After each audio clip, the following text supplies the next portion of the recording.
Swayam Prabha. Digital India. Educated India.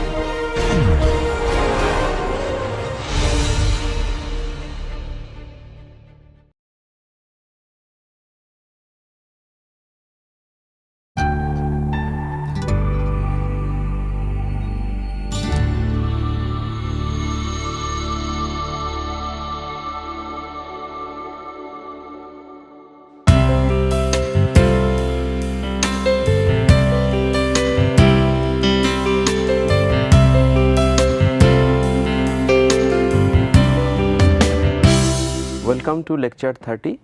In this lecture we will discuss the public private partnership, its concept and its various aspects.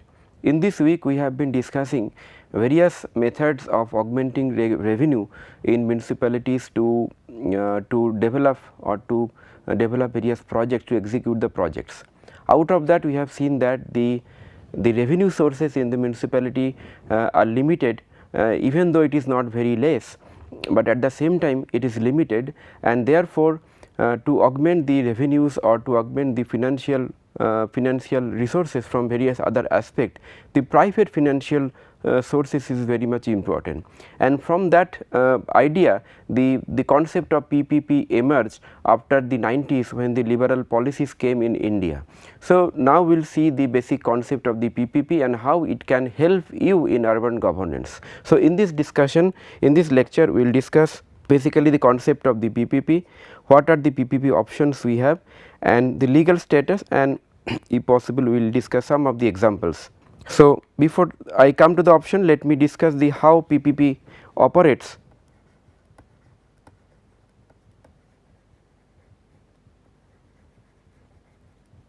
So, since the word is having the public and private,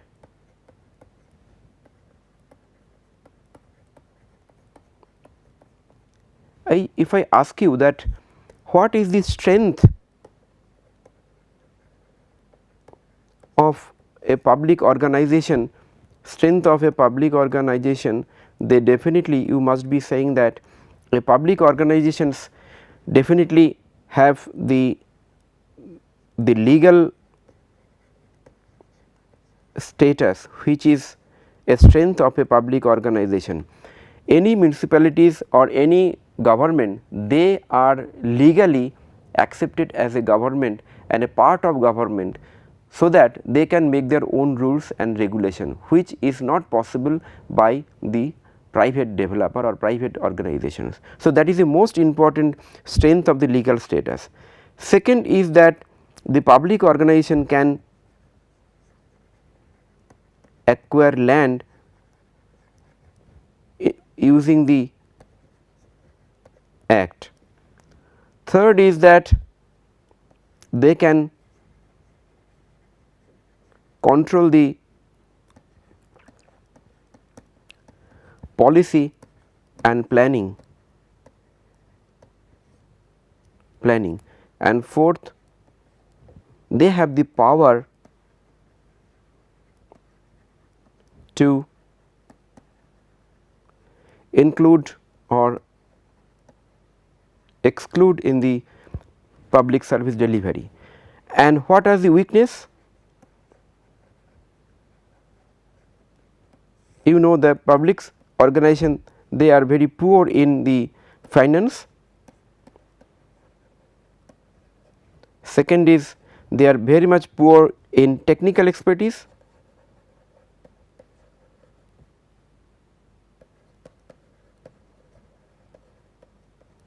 I mean to say that maybe they have technical organizations, but in some of the cases the private organization, they have much more technical expertise than the private organization, and also they have their weakness is professional or corporate conduct of work. Whereas, if you see the what are the advantage of the or the strength of the private organization, definitely they have the finance, they have the efficient and professional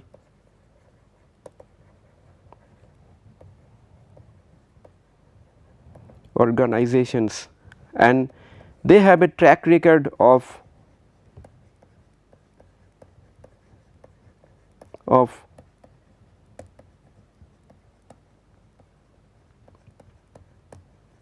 implementing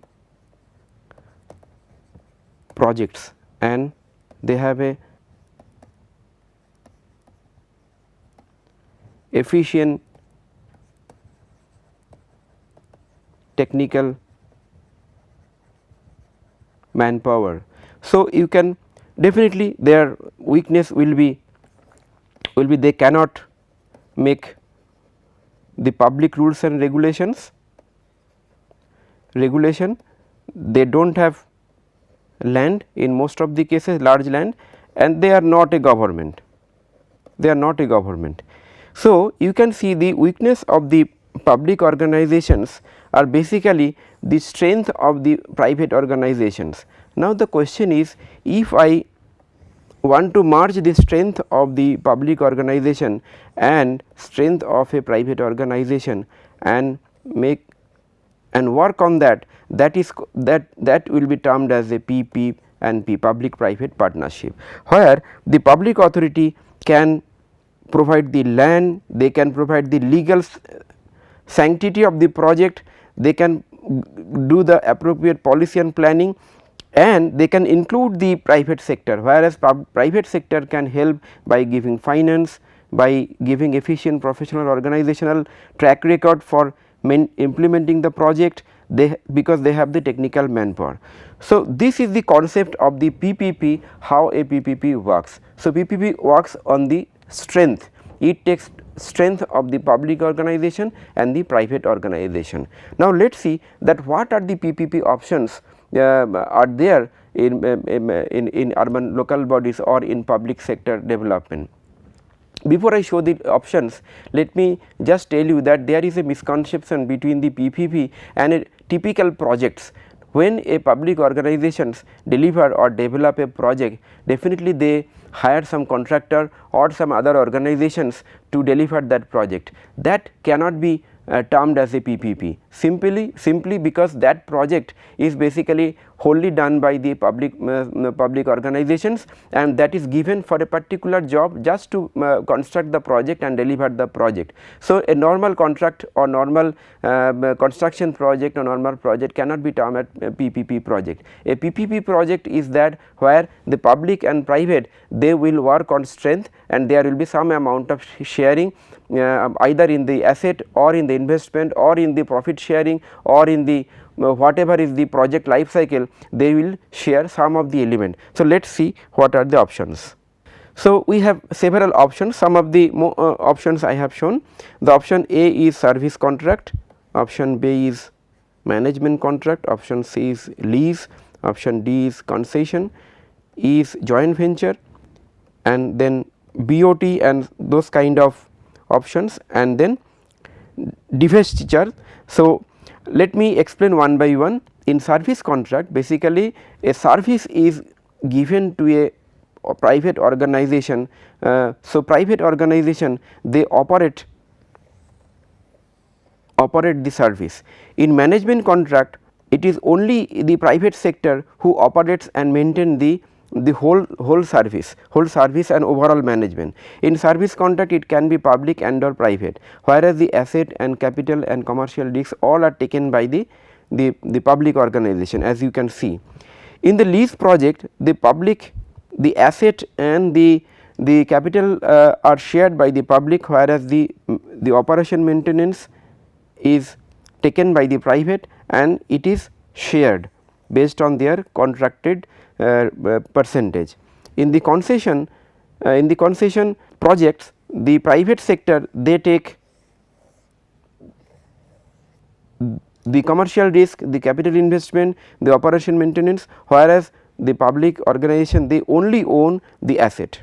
In joint venture project, a new company is made by the public sector and the private sector, and joint sector company hold the asset, they do the project, they do the capital investment, and they share the commercial risk. So, here the commercial risk is shared between the public and the private. I would like to mention at this point that you might have seen that in housing sector in last 10-20 years there are several projects done by the joint sector companies, and these joint sectors companies are termed as very much successful in bringing mixed community housing by using the shared risk of the public and the private.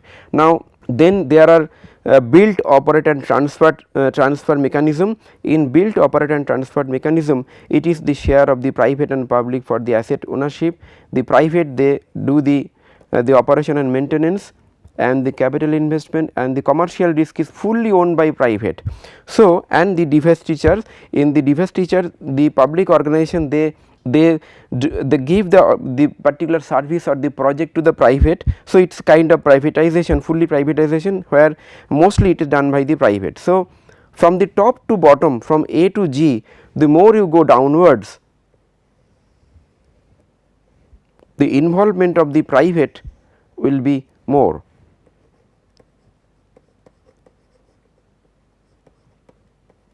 And from the top, the involvement of the public will be more. So, that is the overall scenario or overall options what we have. Now, in build, operate and transfer, this is a very popular mechanism under public private partnership. So, let us see the various options under the build, operate and transfer mechanism. The first is the build, operate and transfer, where a public private sector is given a project, they build, they operate, and after certain period of time they transfer. For example, you might have seen that in toll plazas the private sectors are given the authority to collect the toll, and after some time they transfer the whole project to the government. Then second is the build, operate, own and transfer. So, in build, operate and transfer they may not own. If they own the property and then operate and transfer, that is called BOO2, and then build, operate and own. In this case they do not transfer the property, they build on their own, they own it and they operate. So, in this case government only gives the approval or gives the permit to build, operate and own. Government do not share the risk and do not expect the return from the project, they just gives the permission and the approvals. Then this next is the build, own, operate and sell. So, this is a very another important methodology where a private sector is given approval or the permit to build some kind of infrastructure or service, own it, operate it and then they can sell it. For example, government can allocate some of the dedicated land and give to private developer under some terms and condition, and the sharing of the built units, so that they can build, they can operate and they can sell some of the units to the market on some terms and condition. So, that is called BOOS. Then build, transfer and then operate.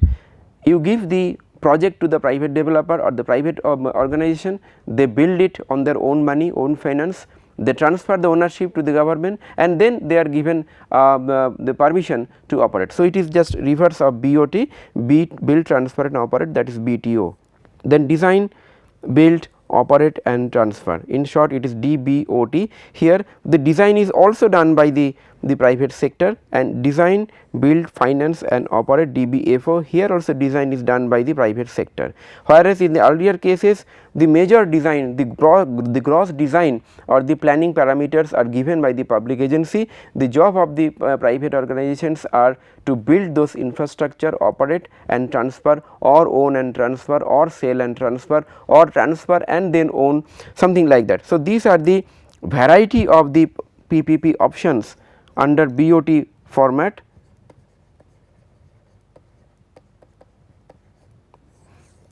Now, mostly I would like to say that these kind of BOT options are applicable for infrastructure project like water supply, like road and housing projects, mixed housing projects and so on. So, in your state if there must be some PPP guidelines and policy and some projects. So, you can look into it and see what are the projects they have done. Now, let us see that what are the critical factors in PPP. Now, as a concept PPP is fantastic because it takes the advantage of the public and advantage of the private sector, the strength of the both the partners, but there are some critical factors, because we have seen that without addressing those critical factor a PPP policy can fail also. So, let us see the critical factor. So, first of the critical factor is a well documented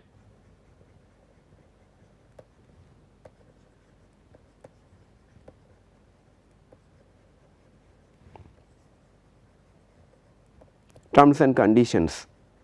If it is not well documented, in any future conflicts or differences there could be cases of arbitration and court cases. So, a well documented terms and condition will help you to eliminate or mitigate to avoid all those kind of situations. Then selection of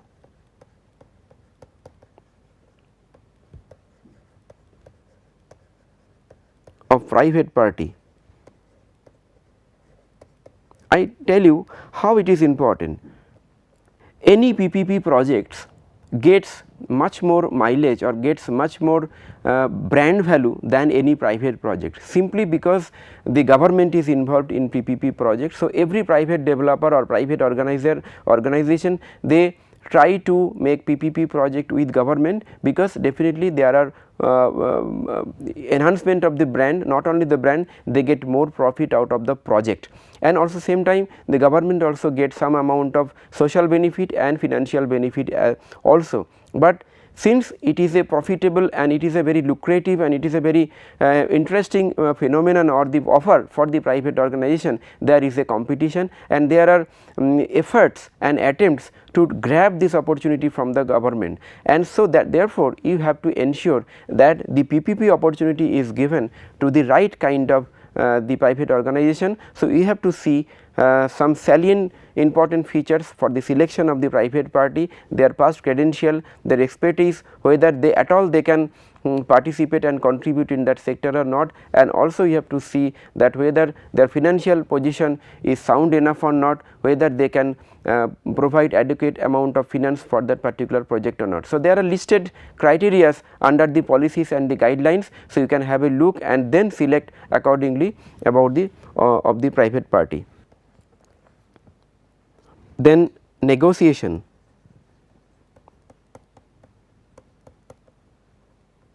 Negotiation is important in dealing with the private party, because negotiation the objective of the negotiation is that both the party will have a win-win situation and both of them will get benefit from the project. So, a person in the public organization, they should be very much expert or very much efficient in having a effective negotiation with the private party. Then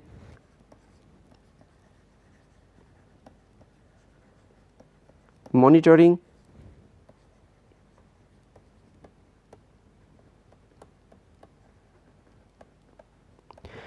and surveillance. This is important because suppose a PPP contract is signed during a political tenure of 5 years, and after some time when the political party changes or the regime changes, there could be negligence of the work, even within the regime there could be negligence. So, as a public partner, you have to have a monitoring, have a surveillance of the actual implementation of the project, so that the project can reach the target and give the benefit to the people. And then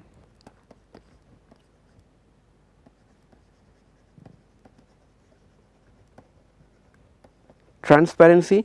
All the process of the PPP should be transparent and it has to be documented in public media or the public domain like your websites, so that people can come to know that what are the benefit they are going to get through this PPP project, what are the time frame, what are the financing sources, what public developer or public partner is doing, what private developer or the private partner is doing. Those kind of information should be there in the public domain. So, these are the critical factors in PPP. There are many factors, I am just showing some of the factors which is critical for a successful PPP. So, if you do a PPP project in your state or in your organization, please see these PPPs.